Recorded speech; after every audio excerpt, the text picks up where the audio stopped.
Hello everyone, and welcome to another episode of the Wise Decision Maker Show, where we help you make the wisest and most profitable decisions. And today we'll talk about the FTX fiasco caused by Sam Bankman-Fried's, also known as SBF, double or nothing philosophy. So let's talk about what this is about, the dangers of this risk-taking that led to the collapse of FTX coming from philosophy. Hear me out. This coming from philosophy, specifically SBF's double or nothing philosophy. So he did a podcast interview, Sam Bankman-Fried, also known as SBF again, and he was asked by Tyler Cohen in this podcast the following. So let me quote. Tyler Cohen said, quote, "Let's say there's a game. 51% you double the earth out somewhere else. 41% it all disappears. Would you play that game? And would you keep on playing that, double or nothing?" Unquote.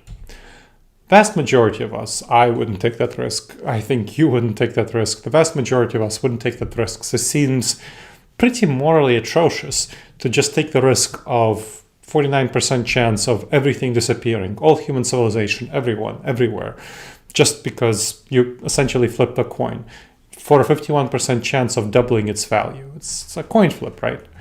But this high risk, high reward, very high danger strategy is exactly what SBF pursued. He said he would play that game and he'd continue playing it as long as he was offered that option for the possibility of flipping his way into an enormously valuable existence.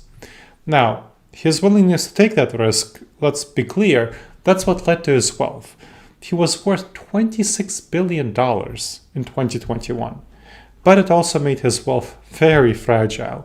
It resulted in the collapse of FTX exchange and the rest of his financial empire, 130 entities, because his luck finally ran out. So his company filed for bankruptcy as well as all the other umbrella organization as a result of pretty shady and highly risky bets and trades he made, which led to a run on the exchange, so the FTX.com exchange, and federal investigations for fraud and the criminal trial that he's under right now. So SBF resigned as the CEO of FTX and his wealth shrank to nearly zero as far as we can tell as a result. Now he admitted that his mishandling of client funds was a poor judgment call. So he admitted to making mistakes and labeling bank-related accounts and misjudging user wealth. That's what he talked about. But external investigations also revealed very, very poor bookkeeping, very high optimism about user funds. This crisis is a huge problem. So even Binance, the largest remaining exchange, backed out of a plan to buy FTX because of mishandling of customer funds and serious problems with bookkeeping. It described the books as nightmare, a black hole. Pretty harsh words. And now the bankruptcy that FTX is under revealed very serious mismanagement at FTX. So US regulators right now, they're investigating FTX and Sam Bankman-Fried for violating securities fraud relating to customer funds. Apparently, SBF created a backdoor into the FTX bookkeeping system, and he was able to use it to transfer secretly 10 billion funds out of the FTX exchange, so customer funds, into his own trading company, Alameda Research, which was used to cover the losses at Alameda Research. And he called moving the funds to Alameda, a poor judgment call, right? This essentially fraudulent activity. And he's now under home arrest. He is awaiting the ongoing trial. So the trial is already ongoing. He pleaded not guilty, and he's under home arrest out on bail, under $250 million of bail. And he's in criminal charges for fraud, for what prosecutors describe as misleading investors and stealing money from clients. Now, this downfall of FTX and Sam Bankman-Fried was a failure of oversight and risk management. That's what it comes down to, oversight and risk management. The inner circle of executives at FTX, we know they lived together at a luxury penthouse, so they had very strong personal bonds and romantic bonds. They dated each other. Former FTX employees described the inner circle as a place full of conflicts of interest, nepotism, lack of oversight, and so the personal loyalty that the inner circle had toward each other made oversight and risk management, let's just say, it's very difficult. And so this high-risk decision-making led Sam Bankman-Fried to ignore risk management.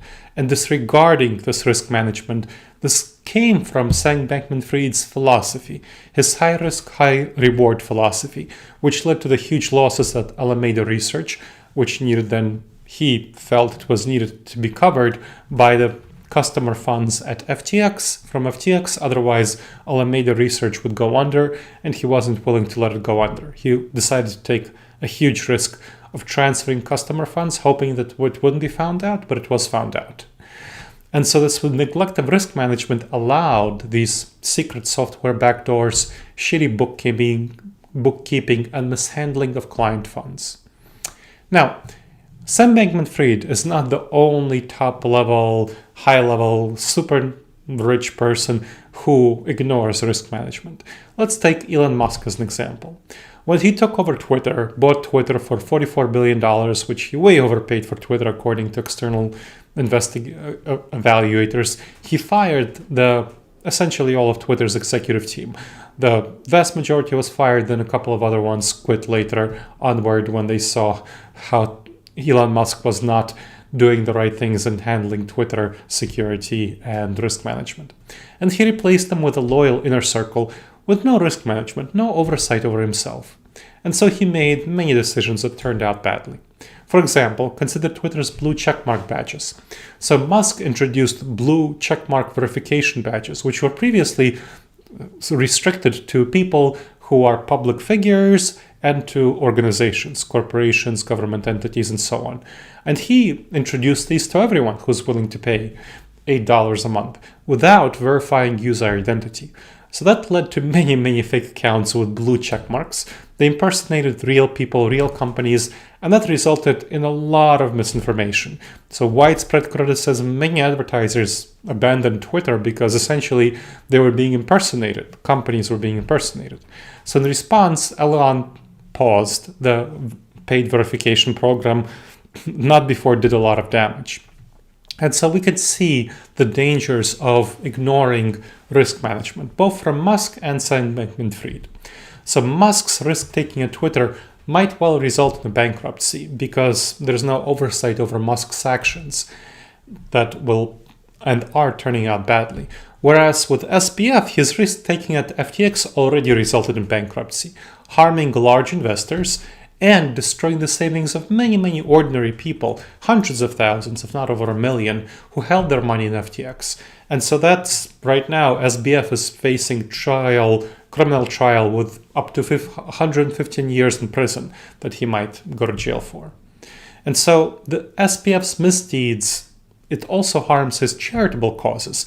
So SBF hoped to inspire billionaires to donate rapidly in their lifetime, hundreds of millions of dollars. And he made commitments to many charity projects, which are now in limbo. So he already gave hundreds of millions of dollars, and he made hundreds of millions of dollars more in commitment. So the charity started projects based on his commitment, but of course he's not able to follow through right now. And so the employees at SBF's philanthropic organization resigned the Future Fund due to this revelations of misdeeds at FTX, citing concerns of legitimacy and integrity of FTX as a business because they didn't want to be associated with it. It's understandable why they did so. But again, this is all leading to a large blow to really good charities that FTX was supporting, like pandemic mitigation, risk management of strategies. So the importance of risk management for executives is really shown by both Sam Bankman-Fried and Elon Musk. So the FTX bankruptcy resulted from SBF's excessive risk-taking philosophy. And Musk's poor decision-making at Twitter is also coming from excessive risk-taking by Musk. That shows why it's so important for executives to have someone to help rein them in, to have risk management, addressing blind spots, and having oversight. So reining in impulsive executives is really needed. So you need to have risk managers for executives who should be in a strong and respected position. So when I serve as a risk manager for executives, I know I need to have an ability to credibly rein in the executive, which means having direct access to the board of directors and or others, large investors who can help me rein in the executive. In the vast majority of the cases, I wouldn't use this access, but I need to have it so I can talk to the executive and rein them in. And so that leads me to the question of how to invest wisely. Before investing in a company, assess how its executives handle risk management and oversight. Be really cautious of executives like Elon Musk who don't have someone to rein in their impulsive, their risky actions, because excessive risk-taking might lead to gambling. And Elon Musk definitely gambles, as did SBF, rather than a wise investment of money. So you don't want to gamble yourself. Make wise decisions by evaluating the risk management of executives and someone's ability to rein them in before you invest that money. All right, everyone. I hope you benefited from this episode of the Wise Decision Maker Show. Please leave a review wherever you checked out this podcast and make sure to subscribe to it. Reviews, of course, help us really improve the show and help others discover the show. And send me an email with your thoughts about this podcast so that I'll be happy. Read every email and I'll be happy to respond. My name again is Dr. Gleb Tsipursky. I'm the CEO of Disaster Avoidance Experts, the company future work consultancy that sponsors the Wise Decision Maker Show. And my email is gleb, Gleb, at disasteravoidanceexperts.com. So Gleb, Gleb, at disasteravoidanceexperts.com. I read every email and I'll be happy to read yours and respond to it. All right, everyone. I hope I see you in the next episode of the Wise Decision Maker Show. In the meantime, the wisest and most profitable decisions to you, my friends.